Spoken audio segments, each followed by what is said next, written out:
A simply shocking performance from Erling Haaland. He was dragged off at half-time by the manager. Just the 2 goals in 35 minutes or whatever. I mean, he's clearly a player on the decline, and top pundit Rory Jennings, he called it at the start of the season. Erling Haaland will not live up to the expectation. I am so bored. Why? Because he isn't the player that everybody thinks he is. People are saying that he's going to win the Golden Boot. That is outrageous. It's so disrespectful to the establishment. Why is that outrageous? It's so disrespectful to the establishment. Being the City striker. The Mo Salahs of the world, the Harry Kanes of the world, the Heung-min Sons of the world. Give them the respect to turn up in a new league and win the Golden Boot. That would be a ridiculous achievement, and he isn't going to do it. Rory, you're a mug. A fantastic insight from Rory about a player who is clearly on the decline after his recent half against Copenhagen. So a good win for Chelsea in midweek, and you can see on the image there, he's back in the Premier League and he's back at Stamford Bridge. Diego Costa, 59 goals he scored for Chelsea, and some of those goals in that title-winning season, the balls from Fabregas. There was a goal away at Watford. I want to show it, but YouTube, copyright and whatnot. It was a fantastic pass round the defence to Costa, and that was a massive goal. I think that was away at Watford they won. I just love watching him as well, just the passion he has, or he had anyway. This is the thing, we don't know what shape he's in, we don't know what condition he's in. If he can get the service at Wolves, which I think he might, it depends on what manager they appoint, what kind of style they want to play with, because you've got Diego Costa, and he's not the new manager's signing, is he? And it's a kind of player you have to build the team around a little bit, especially at his age. He had a chance, he made his debut, he came on and he had a chance, and it was a header, and you thought should have done better, but he'll get that sharpness, and he might be a bit like Cavani was at Man United. You can just rely on him if you get him chances. A bit of team news as well. Fofana left the Champions League game on crutches, so I doubt that he will be playing for this game. And Chelsea, without him, have looked like a different team actually. They were a bit shaky at times, but that wasn't under Potter, so Potter might have some new ideas. Wolves might have had more time to prepare for this game, but it's time without a manager. It looks like Lopetegui out of Seville will get this job as I record this Thursday morning. I think he was in talks. There was a few journalists in Spain that said it would be his last game, their European fixture. But for Chelsea, they've played more recently, but that game will only be a good thing, I think, for them. It will give them confidence. Of course, they wouldn't have wanted to lose Fofana. Hopefully, that's not a long-term injury again for him. But Chelsea will be ready for this. They'll want to play today if they could. It was that kind of victory. I mean, people were bigging Milan up, and they just came in and did a job. And I think Potter will go from strength to strength. I think Chelsea will win this game quite comfortably, actually, maybe 2-0. I don't think it is the best time for Wolves right now. Like I said, they've not got a manager. They're in limbo a little bit. And whilst the story of Costa coming back to Stamford Bridge and maybe getting a goal is nice, and we might romanticise about it, I think this is just going to be a routine victory for Potter's side. Reece James added a bit more spice into the right-back conversation when it comes to England. Really confident performance, and Reece James was excellent, scored as well, and as did Trent Alexander-Arnold. I mean, this is the thing with Trent's a great player, and not to have him in that squad, not even on the bench the other day, was weird from Southgate, but we shouldn't be surprised. He did it with Ivan Toney as well. You've got 2 keepers on the bench, but you've got Ivan Toney sitting in the stands, same with Trent the other day. It's just weird.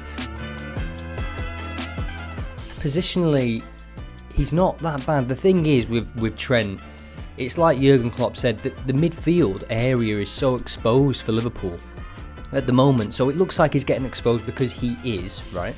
And he's also pushing up, like Klopp said. You want him to be pressing around that area. So if there is a quick transition, if Liverpool lose the ball about 40-50 yards further, which they have been doing, stray passes from Fabinho, Henderson, Elliott, whoever, and then the transition is quick. I mean, you just watch that Crystal Palace game.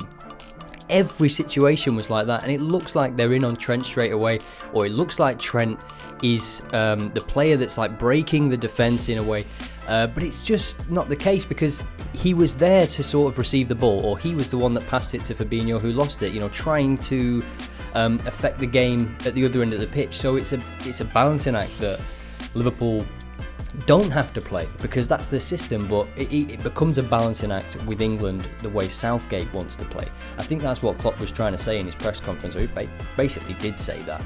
It's a tough one to call, because it depends what Liverpool side we get. It depends how much this new formation is going to change them, and if Trent has an 8, Salah has an 8, if Diaz has an 8 out of 10, then they'll beat anybody, really. But these players need to perform. Van Dijk as well. I mean, that Brighton game, what was happening with the Liverpool defence? It's these errors that just didn't used to happen.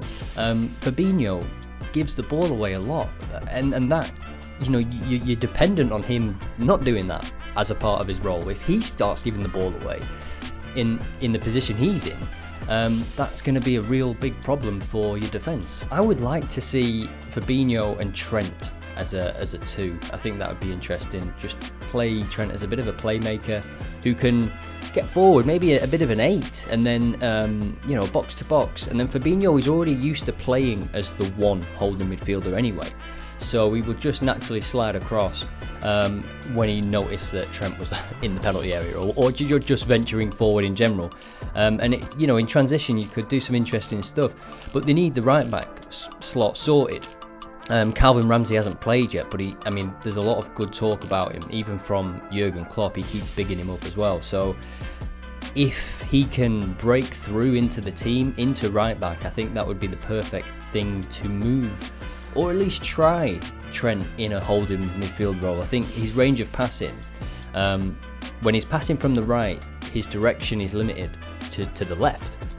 But if he's central and he can see Salah and he can see Diaz and he can see whoever's playing as the 9 on the day, that gives him 3 options. It gives the defenders more things to think about, because they don't know which way he can pass it, because he can pass it anyway and find the target. And if there's 3 targets instead of 1 or whatever, then yeah, that's going to be better for Liverpool, I think, in general. But against Rangers, he played the 2 and he did look a bit more solid, but this is a different kind of test against an in-form Arsenal team. Martinelli's been in great form, and Jesus drifts over there, helps him out, Zinchenko as well.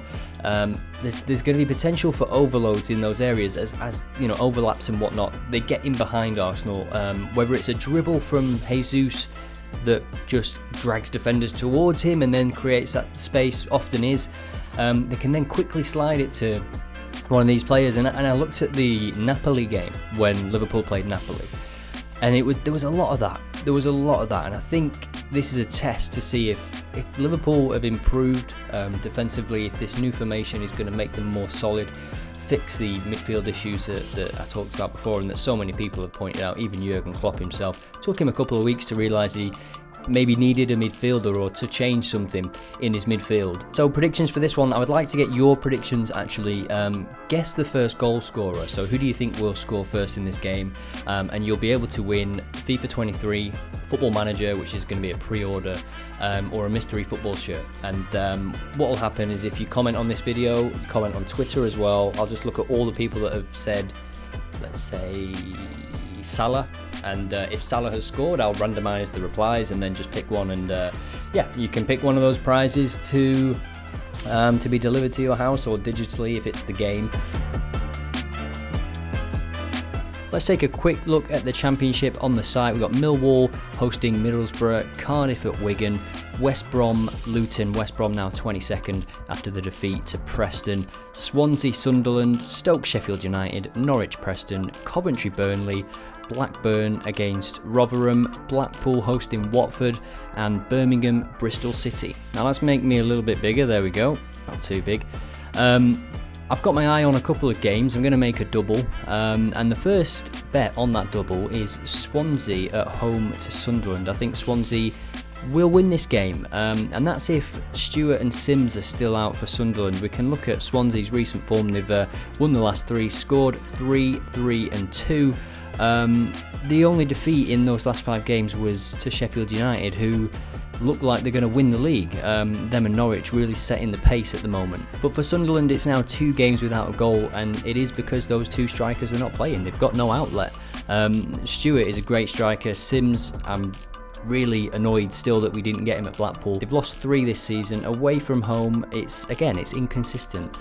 For Swansea, I think they're coming into a good run of form now. I mean, you can see it. And my second pick for the Championship, it's probably a risky one. Some people might not want to jump on this one, but it is Coventry or draw against Burnley. And we can see the number of draws that Burnley have had so far this season. They've drawn the last 2, they've drawn the last 3 when you look at away form. They do score, of course, and they'll be looking to improve as well, so that's where the risk lies. But Coventry are playing catch up. They won the last home game. They are unbeaten in 4 games now, and this is just their 3rd home game, so they're playing catch up on the home games because of the pitch at the start of the season. But they're not doing too bad. 3 clean sheets in a row, 4 unbeaten games. 3 of those were draws, so I wouldn't put it past them picking up a point against Burnley.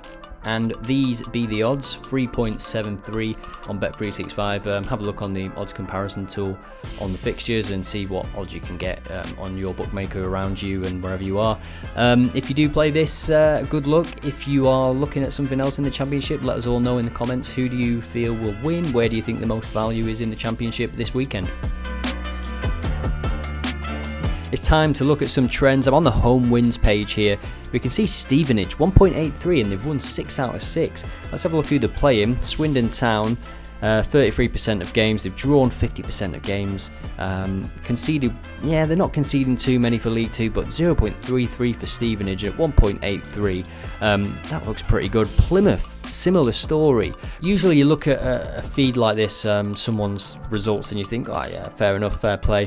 But this was a tough run for Plymouth, and they have come through it. They played Bolton, Derby, Oxford, Portsmouth away, Ipswich, Wickham away, which they won, and then Sheffield Wednesday, which they also won. So that's a pretty tough start to the season. They've beaten Peterborough as well, who at the start of the season looked to be flying. They've dropped off ever so slightly, but they looked really good. And Plymouth, You've got to fancy Plymouth. This is Accrington Stanley's away form. They've won the last game, haven't they, away at Bristol Rovers. They've scored in all but one of those games, which was against Wickham. So I just think there is a bit of a quality difference here. You see Plymouth, they're just on fire. 1.83 was it? Let's have a look at the best odds. Yeah, it's 1.83.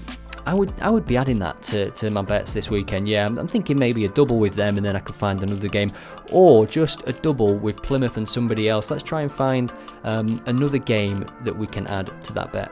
Stranraer hosting Elgin. I found this one from the trends page as well. Just went onto the over 2.5s table, and you can see failed to score 0% and 11%. Look at these fixtures. We can see there's a lot of goals being scored for both of these teams, really. 5-1, 3-3, 2-0, 2-1, 2-2, 2-2, 2-2, 3-1. So we look at the last game. It was a 2-2 draw between these two sides. Stranraer in great form at home, really unbeaten, but they are conceding goals and they're scoring goals as well. 2-2, 3-2. So I looked at the odds for this one, and we can have a look at what the best price might be. Go to over under, and for over 2.5, 1.8. So we'll add that to the Plymouth single. So the double is 3.3 on Bet365. Have a look on the odds comparison tool just to see if you can get a better price or how the price has moved over time. Yeah, I'm liking that, and I've picked 2 games that are both happening around the same time. So if you're on it, let me know in the comments, and best of luck in all of your bets this weekend.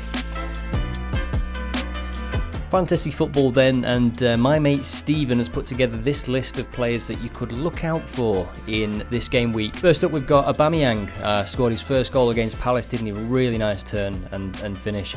They're at home against Wolves, who don't score many goals. You would expect Chelsea to have a lot of the ball, maybe make a lot of chances for Aubameyang. Next to him, James Maddison had a good week, hasn't he? 4-0. He will want to continue. He is just keen to impress Gareth Southgate, and that's, I think, what you've got to look at when you're looking at fantasy players. Who is trying to prove to their national team manager? It's not the only thing to look at, of course, but it's something that is certainly going to play a part as we approach the World Cup. Then you've got Haaland. Don't need to say much about that, do I? They're playing Southampton. Sorry, that made me giggle. They're playing Southampton because Southampton have not looked good at all, and Haaland might be licking his lips. He got another couple of goals, 2. Against Copenhagen, and he needs to improve, doesn't he? I mean, 2 goals, it's not good enough. His average goal per game is dropping like a stone. I mean, I'm joking, obviously, he's incredible. And De Bruyne was rested, I think. I'm sure when I watched the highlights, I didn't see De Bruyne. And then, of course, he was rested at half-time, so he's going to play against Southampton. Right back, Reece James could be an option. Right back, Reece James, he's had a good week as well, hasn't he, for Chelsea? He's solid, he's consistent, of course. He gets goals, as he did in the Champions League. Out of the 2 fullback positions for Chelsea, he's the one I would pick, because with Cucurella and Ben Chilwell played well in the Champions League as well. How many times did I just say well then? It's just unknown if one is going to be favoured over the other for Potter in that position.